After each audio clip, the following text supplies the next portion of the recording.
Hello everyone, I welcome you all to this module 4 of the course of United Nations Sustainable Development Goals. In this module, we will study about scope and inclusion and Agenda 2030, and second, our common future and philosophy behind SDGs.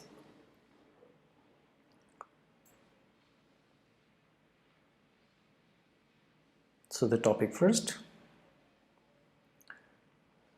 So, United Nations Summit held in New York City from September 25 to 27, 2015 resulted in the adoption of the 2030 Agenda for Sustainable Development with 17 Sustainable Development Goals and 169 linked indivisible goals. The agenda is a comprehensive and global policy agenda. The 2030 Agenda, which builds on the Millennium Development Goals (MDGs), aims to help member states change their strategy for achieving inclusive, people-centered, sustainable development that leaves no one behind. So that is the premise on which SDGs were built. We have seen it, previously, but to reiterate it, like how does it, affects everyone's, like a life.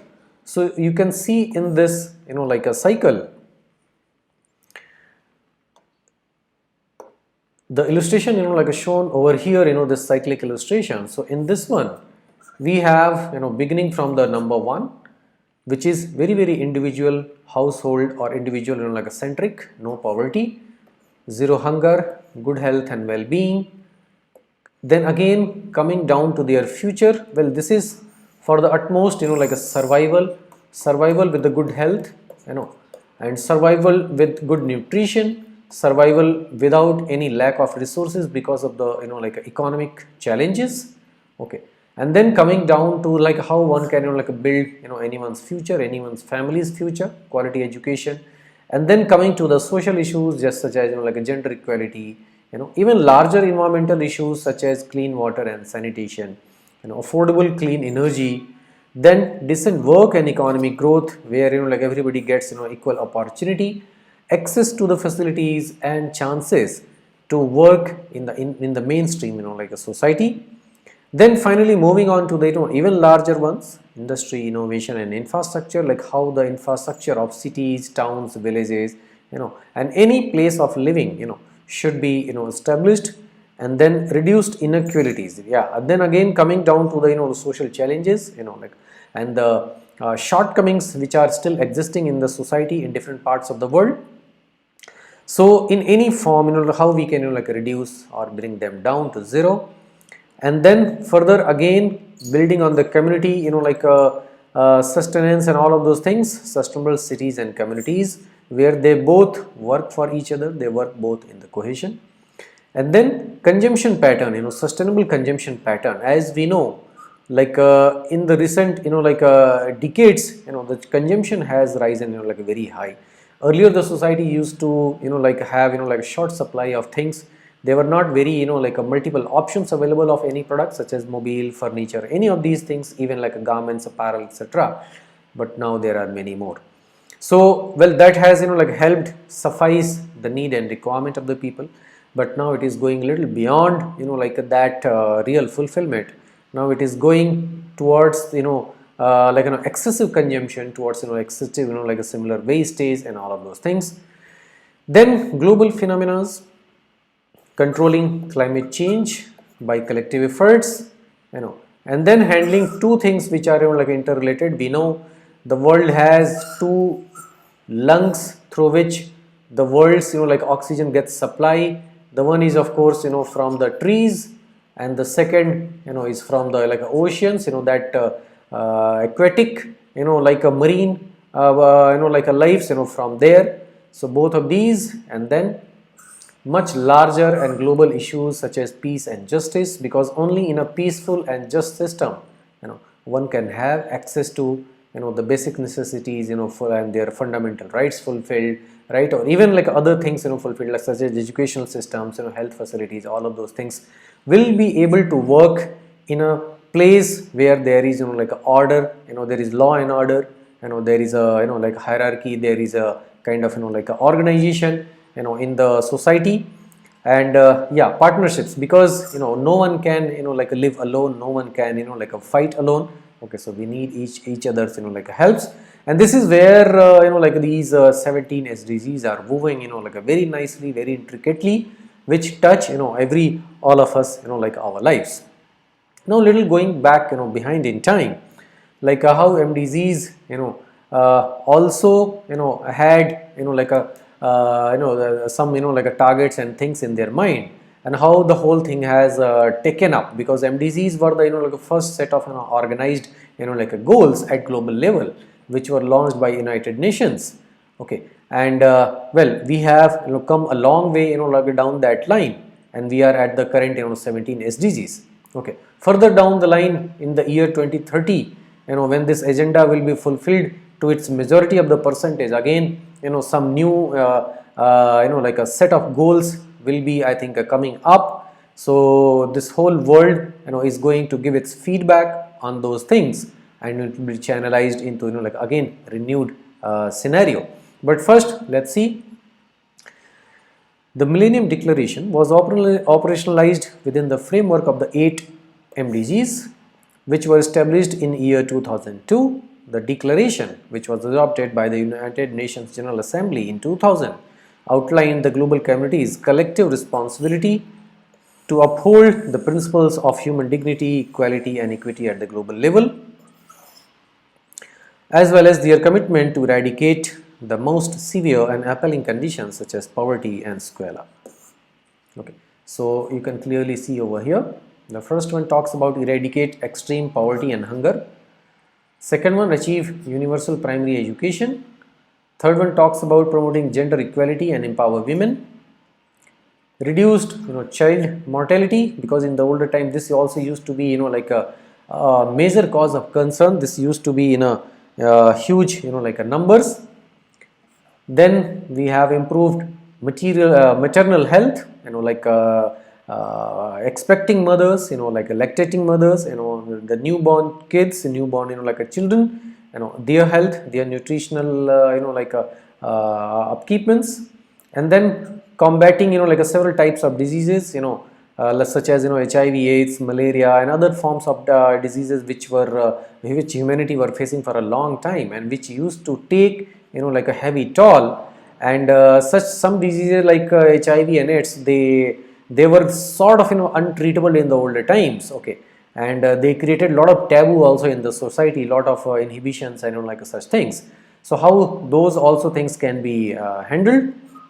Further, in the seventh one, ensure environmental sustainability, particularly focus to the environment, and then finally global partnerships for development. The Millennium Development Goals, which come to an end at the end of 2015, are focused on helping the most vulnerable people and address issues including extreme poverty, hunger, illness, gender equality, education, and environmental sustainability. They represent a successful and unprecedented worldwide mobilization attempt to advance a number of shared societal agendas. So if you see, this has helped creating a global shared societal agenda. Okay, so if you see these keywords from this phrase, this sentence, okay, it will make you understand how things have evolved over time, and how the whole world has become a one like a single unit.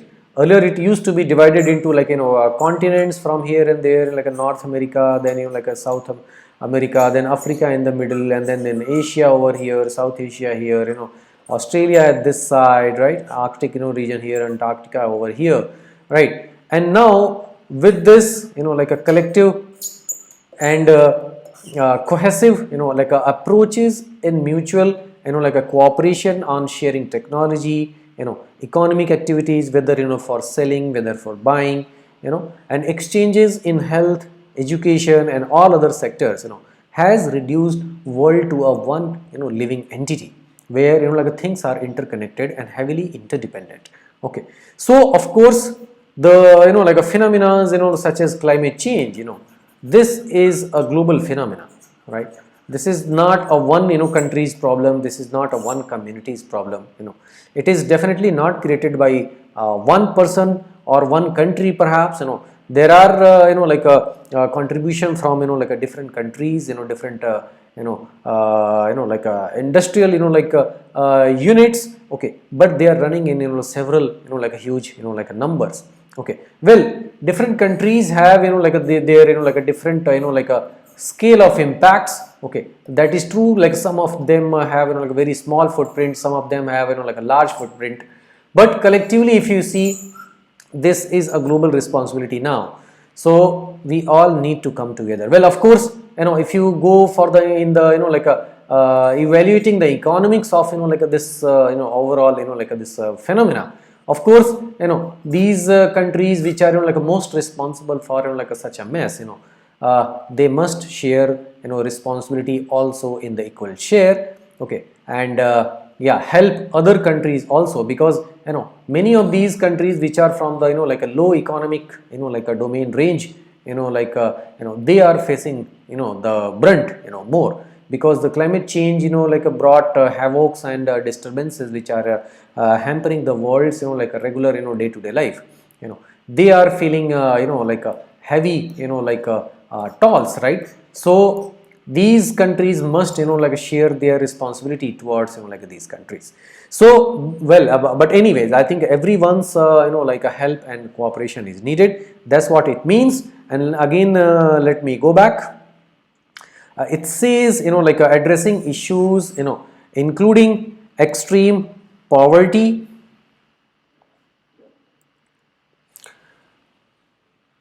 hunger, illness, gender equality, education, and environmental sustainability.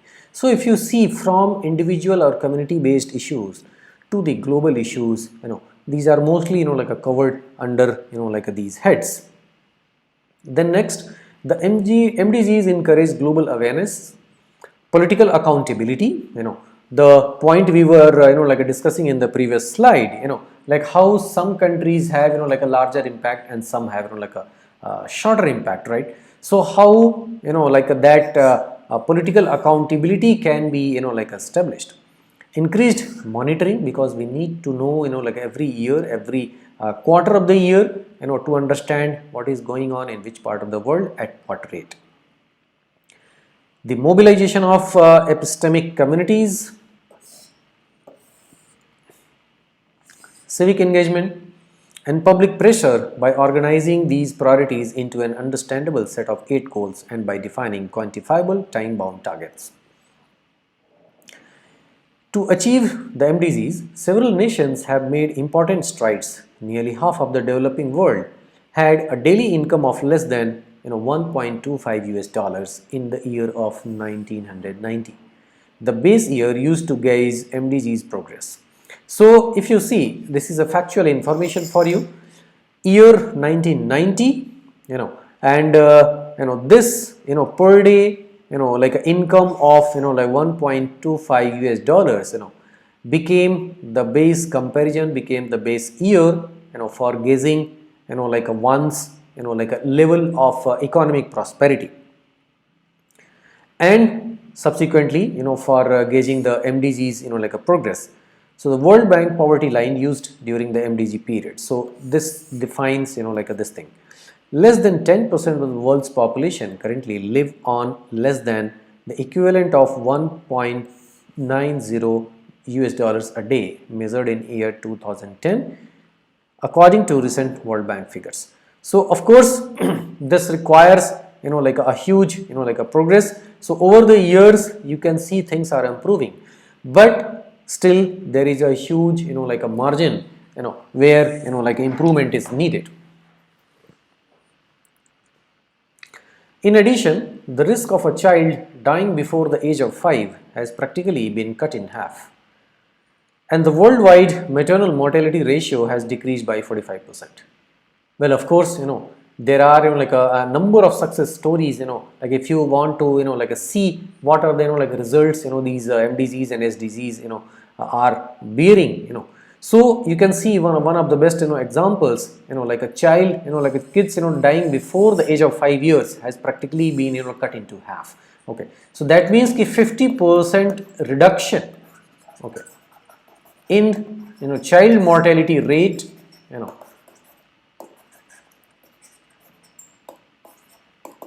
under the age of 5 years. Okay, so it's a huge achievement, 50% reduction into that. Well, like there is nothing to be like a very like a proud of, because we still we see there are like a number of like a kids which are still dying, but at least you can see the light of hope that it is like improving, and improving over the years, right? And yeah, maternal mortality ratio has also decreased by 45%. Okay, so like newly like a mothers who were actually gave like a birth to the like a kids. Okay, they used to like a die also because of like a several issues, maybe lack of like a proper nutrition, like some blood related condition, maybe other like health related conditions. If you refer the report from WHO and United Nations, you will see like even those regions which are like majorly responsible for that.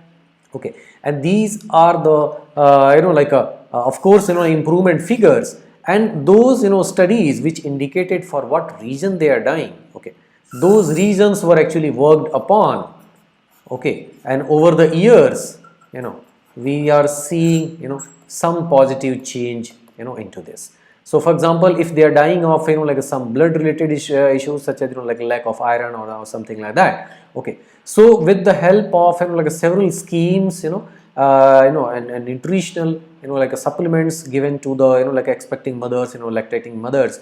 Okay, this has actually like has like bore like this fruit. And of course there is still like a 55% of like these like women which are prone to like such a catastrophic situation in their life. Okay, so this must actually go on with full force, because we still have like a huge like a percentage of like a women to like a cater to.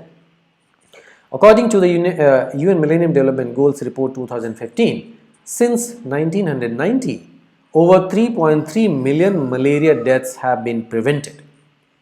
So you see, it's a huge figure. If you see 3.3 million means 33 lakhs, like deaths have been prevented, only because of like one region, like this malaria, it's a mosquito borne, like a disease, which kills, like a still huge number of people across the world, right?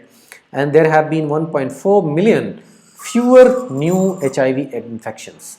Okay, human immunodeficiency virus, what we typically know this as. So 14 lakh fewer new HIV infections. That means there is a saving in the number of people who were if we had continued with the same kind of like a like a curve. Okay, we were going to, there were like a 14 lakh people who were going to contract HIV. They were saved at least. So that's like a definitely an encouraging like situation. In the developing world, net enrollment in primary schools has risen to 91%. So there are like a definitely challenging situations in the developing world. A big number of countries they are still in the like a category of developing world, where growth and development is still taking place, and every member of that country, of that society, is yet to get all the benefits of like this growth and development. And that is why we call it, they are still like a developing in terms of infrastructure development, basic facilities, like a basic like a commodities, and all of those things. But if you see the net enrollment in primary schools, that means from 0 to 5, like a level of like a school has risen to 91%. So that's definitely like a good like a growth. 91% of the world's population consumes improved drinking water. So another like a heartening like a scenario for like a drinking water. In the developing countries, you just cannot open a tap, any general tap, and drink it, because that piped water supply may not necessarily be a potable or like a drinkable, readily drinkable. Okay, you may need to kind of take it to maybe some like a filtering like a device, and then only you will be able to like fill your glass and like drink it. compared to the developed worlds, where piped water supply to the domestic, like a connections is readily, like a drinkable, right? So where there you do not require any additional filtering devices and like things like that. But in developing countries, definitely at most of the places, most of the households, and like a water, like these pipe connections, you require additional filtering, like facilities. But yes, there is definitely like a good hope we are seeing. Another example, ozone depleting compounds have also all but disappeared, and by the middle of the century, the ozone layer is expected to recover. Well, few like a years back, a decade back, this was a major issue. This was a major like a cause of concern. But this collective like a cooperation, technology transfers, and helping each other with the like a newly manufactured like a devices where CFCs and other like a such ozone harming compounds, they were actually taken care of. When this was introduced, CFC free like technologies, okay, the world is able to achieve like this success, and it is expected very soon the world will be like a totally saved from this ozone hole. That means the ozone hole will be like a completely filled. The MDGs have also acted as a catalyst and a framework for establishing development cooperation. Since year 2000, official development aid ODA has grown by 66%, contributing additional US dollars 135.2 billion in assistance. That's a huge like a like a amount, a huge like a like a wealth, and that has gone as a like in the form of official development aid, and that has huge like increased by 66%, 2/3 from the previous like cycles. So that's a great acceptance. The SDG agenda is wider and more complicated than the MDGs, since it addresses these interrelated concerns. Most crucially, it takes sustainable development, a triangulation of economic growth, social inclusion, and environmental sustainability. Like we have seen those three like a components of ESEs as the organizing concept for international collaboration. As the main message to the global audience, the overarching moniker Sustainable Development Goals was chosen. The SDGs and associated objective also apply to both wealthy and developed nations equally. So these set of like rules and regulations, they apply to like every country equally. The post 2015 agenda urges players to shift away from the business as usual BAU methods in favor of resource sustainability and inclusive peaceful communities, by stating that the SDG framework would encourage action on 5 important themes: people, planet, prosperity, peace, and partnerships. You can see these 5 P's, which are briefly discussed below. The outcomes paper for the SDG agenda summarizes the depth of these challenges. We will see next. So here in MDG 1, extreme poverty rates have been cut by more than half since 1990. So we saw like this fact, and this is definitely like an encouraging fact at the global level, and I'm sure soon this will be completely taken care of in the coming years. In every emerging region, the prevalence of extreme poverty has decreased 5 years ahead of schedule. The MDG objective for the percentage of the world's population living in extreme poverty has been reached.